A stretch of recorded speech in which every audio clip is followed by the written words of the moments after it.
नमस्कार, stars channel में आपका स्वागत है और आप सभी लोगों को धनतेरस की ढेर सारी शुभकामनाएं। धनतेरस इस बार 22 अक्टूबर 2022 को मनाया जाएगा। त्रयोदशी तिथि का प्रारंभ होगा 22 अक्टूबर 2022 को शाम को 6:02 से और त्रयोदशी तिथि समाप्त होगी 23 अक्टूबर 2022 को शाम 6:03 पर।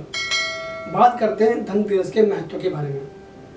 कार्तिक कृष्ण पक्ष की त्रयोदशी तिथि के दिन धन्वंतरि का जन्म हुआ था, इसीलिए इस तिथि को धनतेरस के नाम से जाना जाता है।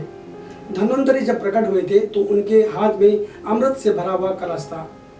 भगवान धन्वंतरि चूंकि कलश लेकर प्रकट हुए थे, इसलिए ही इस अवसर पर बर्तन खरीदने की परंपरा शुरू हुई।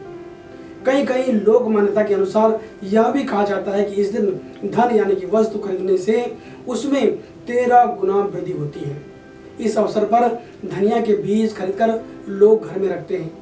दीपावली के बाद इन बीजों को लोग अपने बाग और बगीचे में, खेतों में बोते हैं। दीपावली के 2 दिन पहले से ही यानी कि धनतेरस से दीपावली का जो त्योहार है वो प्रारंभ हो जाता है और दीपावली की साज सज्जा शुरू हो जाती है। जो पूजा विधि है वो इस प्रकार है। सर्वप्रथम नहाकर साफ वस्त्र धारण करें, भगवान धन्वंतरि की मूर्ति या चित्र साफ स्थान पर स्थापित करें तथा स्वयं पूर्वाभिमुख होकर के बैठ जाएं। उसके बाद भगवान धन्वंतरि का आह्वान निम्न मंत्र से करें। सत्यम च येन निरतम रोगम विधुतम अन्वेषित च सुविधिम आरोग्यमस्य गूढ़म निगूढ़म औषधि रूपम धन्वंतरिम सततम प्रणमामि नित्यम। इसके पश्चात पूजन स्थल पर आसन देने के लिए चावल चढ़ाएं। इसके बाद आचमन के लिए जल छोड़ें। भगवान धन्वंतरि के चित्र पर गंध, अबीर, गुलाल, पुष्प, रोली आदि चढ़ाएं। चांदी के पात्र में खीर का नैवेद्य लगाएं। अगर चांदी का पात्र न हो तो अन्य पात्र में भी नैवेद्य लगा सकते हैं। उसके बाद पुनः आचमन के लिए जल छोड़ें। मुख शुद्धि के लिए पान, लौंग, सुपारी चढ़ाएं। भगवान धन्वंतरि को वस्त्र यानी कि मौली अर्पण करें और शंख, पुष्पी, तुलसी, ब्रह्मी आदि पूजनीय जो औषधियां हैं वो भगवान धन्वंतरि जी को अर्पित करें। रोगनाश की कामना के लिए इस मंत्र का जाप कर सकते हैं। ओम रम रुद्र रोगनाशाय धन्वंतरि फट। इसके अलावा स्त्री लक्ष्मी और कुबेर की पूजा भी इस प्रकार से करनी चाहिए। साथ ही संध्या के समय यम के नाम से दीप दान करने का विशेष महत्व है। पूजन करने के बाद निम्न मंत्र का जाप करें। इस मंत्र का जाप करने से भगवान धन्वंतरि बहुत खुश होते हैं, जिससे धन और वैभव की प्राप्ति होती है। यक्षाय कुबेराय वैश्रवाय धन धान्य अधिपतये धन धान्य समृद्धि में देहि दापय स्वाहा। अब मैं आपको धनतेरस से जुड़ी हुई कथा बताता हूँ। एक किंवदंती के अनुसार एक राज्य में एक राजा था। कई वर्ष तक प्रतीक्षा करने के बाद उसके यहाँ पुत्र संतान की प्राप्ति हुई। राजा के पुत्र के बारे में किसी ज्योतिषी ने यह कहा था कि बालक का विवाह जिस दिन भी होगा उसके 4 दिन के बाद उसकी जो है मृत्यु हो जाएगी। ज्योतिषी की यह बात सुनकर राजा को बेहद दुख हुआ। एक दिन वहां से एक राजकुमारी गुजरी।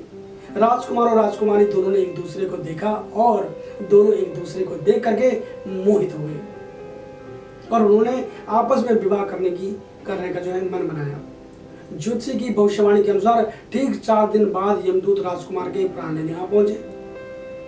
यमदूत को देख करके राजकुमार की पत्नी विलाप करने लगी। ये देख करके यमदूत ने यमराज से विनती की और कहा कि इसके प्राण बचाने के लिए कोई उपाय बताएं। इस पर यमराज ने कहा कि जो प्राणी कार्तिक कृष्ण पक्ष की त्रयोदशी की, जी हाँ ध्यान दीजिए, जो भी प्राणी कार्तिक कृष्ण पक्ष की त्रयोदशी की रात में मेरा पूजन करके दीपमाला से दक्षिण दिशा की ओर मुंह वाला दीपक जलाएगा उसे कभी अकाल मृत्यु का भय नहीं रहेगा। तभी से इस दिन घर के बाहर दक्षिण दिशा की ओर दीप जलाए जाते हैं। अब मैं आपको बताता हूँ धनतेरस का जो मुहूर्त है वो इस बार क्या है। धनतेरस पूजा का मुहूर्त होगा शाम के टाइम 7:24 से 8:24 तक और इसकी जो कुल अवधि होगी वो होगी 1 घंटा और यमदीप इसी दिन मनाया जाएगा। प्रदोष काल होगा शाम के टाइम 5:57 से 8:24 तक। वृषभ काल होगा शाम 7:24 से रात्रि 9:26 तक। त्रयोदशी जो प्रारंभ होगी, क्योंकि धनतेरस की बात हम कर रहे हैं, जो त्रयोदशी तिथि है वो प्रारंभ होगी 22 अक्टूबर 2022 को शाम 6:02 से और त्रयोदशी तिथि समाप्त होगी 23 अक्टूबर 2022 को शाम 6:03 पर। धन त्रयोदशी के दिन का जो चौघड़िया मुहूर्त है वो अन्य शहरों में इस प्रकार रहेगा। सबसे पहले बात करता हूँ पुणे की। शाम को 7:31 से 8:36 तक। नई दिल्ली में शाम को 7:01 से 8:17 तक। चेन्नई में शाम को 7:13 से 8:13 तक। जयपुर में शाम को 7:10 से 8:24 तक। हैदराबाद में शाम को 7:14 से 8:18 तक। गुड़गांव में शाम को 7:02 से 8:18 तक और चंडीगढ़ में शाम को 7 बजे से लेकर के और 8:18 तक। कोलकाता में शाम को 5:05 से 6:03 तक। मुंबई में 7:34 से 8:40 तक। बेंगलोर में शाम को 7:24 से 8:24 तक और नोएडा में शाम को 7 बजे से 8:16 तक। तो मैंने ये आपको धन्वंतरि से जो धनतेरस से उससे जुड़ी कथा बताई, उसके अलावा मैंने आपको मुहूर्त बताया। तो आप इसी हिसाब से अपने त्योहार का आनंद ले सकते हैं। आप सभी को परिवार सहित धनतेरस की ढेर सारी शुभकामनाएं। बने रहें हमारे साथ और देखते रहें स्टार्स चैनल। नमस्कार।